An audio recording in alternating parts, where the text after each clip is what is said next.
नमस्कार दोस्तों, searching pattern के दूसरे भाग में मैं आपको बताऊंगा कि कैसे कोई विजुअली इम्पेयर्ड व्यक्ति ज़मीन पर गिरी हुई वस्तु को सर्च कर सकता है। उससे पहले मैं आपको बताऊंगा कि जब भी कोई वस्तु ज़मीन पर गिरती है वो कई तरीके का ऑब्जेक्ट हो सकता है। एक ऑब्जेक्ट जैसे क्वाइन है, क्वाइन अगर ज़मीन पर गिरता है तो वो लुढ़क के दूर जा सकता है।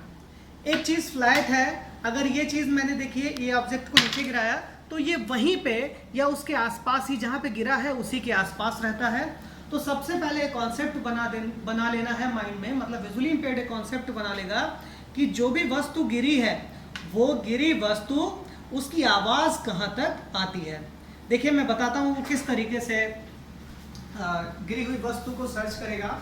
सबसे पहले मान लिया उसकी पॉकेट से या कहीं से ये कॉइन गिरा, ठीक है।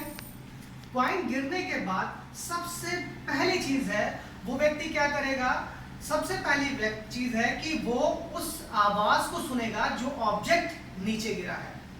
आवाज को सुनने के बाद में जो दूसरी चीज है, आवाज को सुनने के बाद में उस दिशा में उसके नजदीक अपने कदम बढ़ाएगा और कदम बढ़ाने के बाद में सबसे पहली सेफ्टी है कि वो अपर बॉडी प्रोटेक्टिव टेक्निक का यूज करते हुए नीचे झुकेगा।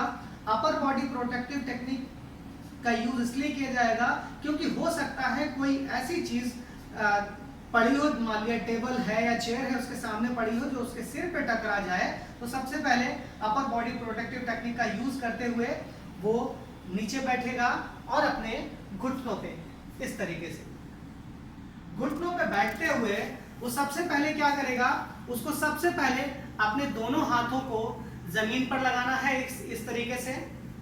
हाथ बिल्कुल फ्लैट होंगे, उंगलियां आपस में मिली हुई और साथ साथ में ये उसका रेफरेंस पॉइंट भी होगा। ये रेफरेंस पॉइंट है। मान लिया कोई चीज दूर गिरी है, अब रेफरेंस पॉइंट उसने बना लिया। अब वो क्या करेगा, अपने हाथों को, इसको बोलते हैं सर्कल पैटर्न।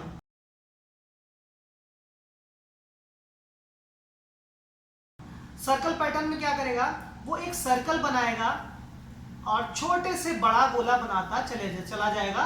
हाथ धीरे धीरे मूव होना चाहिए, अगर जोर से मूव होगा तो वो चीज दूर जा सकती है। ठीक इसी तरह राइट हैंड से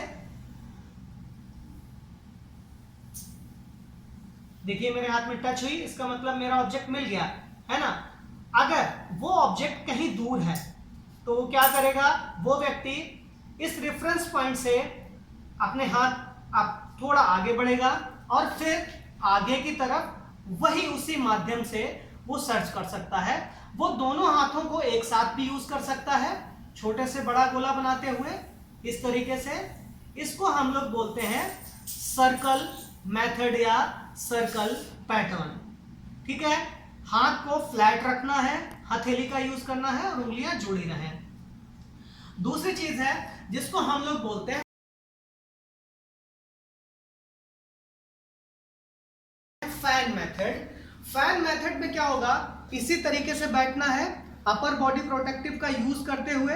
और फैन मेथड में जैसे कि आपने देखा होगा कि गाड़ी का वाइपर जिस तरीके से चलता है, गाड़ी का वाइपर कैसे चलता है, यूं ऐसे चलता है ना।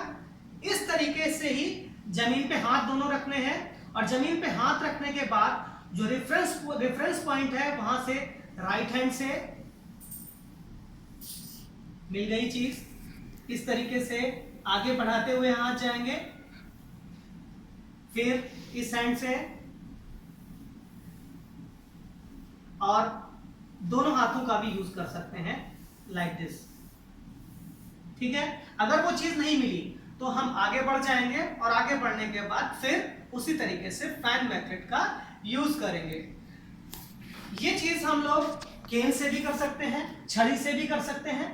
फैन मेथड का यूज हम लोग छड़ी से भी कर सकते हैं। कैसे कि छड़ी, मान लिया कोई ऑब्जेक्ट है जो कि थोड़ा सा बड़ा है, सिक्का नहीं, मान लिया कोई बड़ी चीज गिरी है, तो छड़ी से किस तरीके से हम लोग फैन मेथड का यूज कर सकते हैं। रेफरेंस पॉइंट पे छड़ी को रखा और छड़ी से इस तरीके से मूव करते हुए हम हम सर्च कर सकते हैं कि हमारी चीज कहाँ पे गिरी होगी।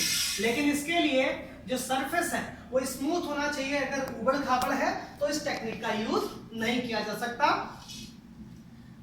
छड़ी को इस तरीके से भी घुमा सकते हैं,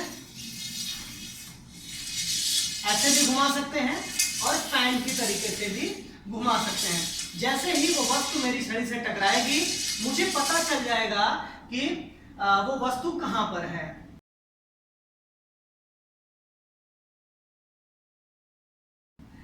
जो ग्रिड लाइन मैंने बताया था, ग्रिड लाइन को परपेंडिकुलर मेथड भी कहते हैं। ग्रिड लाइन का भी यूज हम लोग यहां पे कर सकते हैं रेफरेंस पॉइंट पे, इस तरीके से।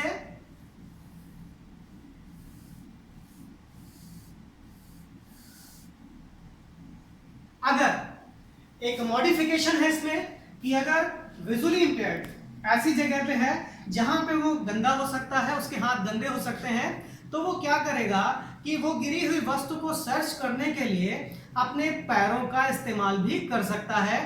पैरों को सर्कल वाइज वो इस तरीके से रोटेट करके अपनी गिरी हुई वस्तु को सर्च कर सकता है इस तरीके से।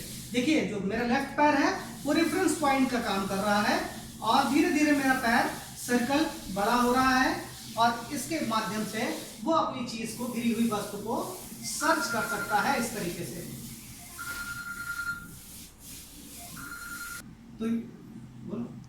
तो ये था सर्चिंग पैटर्न। सर्चिंग पैटर्न के माध्यम से कोई विजुअली इंपेयर्ड इंडिपेंडेंटली अपनी गिरी हुई चीज को सर्च कर सकता है। आप लोगों के कुछ प्रश्न भी होंगे।